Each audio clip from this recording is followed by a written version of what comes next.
सो देखिए फ्रेंड्स, ये मैंने फ्लिपकार्ट से एक साड़ी ऑर्डर की थी जो मुझे आज ही डिलीवर हुई है। ये ओनली 249 रुपीज़ की है। सो मैं इसकी ये सील को कट करके इसे थोड़ा अनबॉक्स करने वाला हूँ।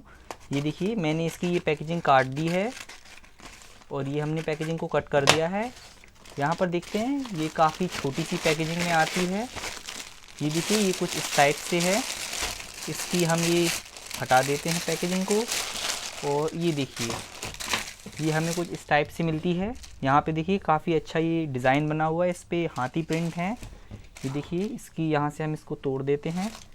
ये यहाँ से बंद है, इसे हम खोल देते हैं, और यहाँ से इसे भी हम खोल देते हैं।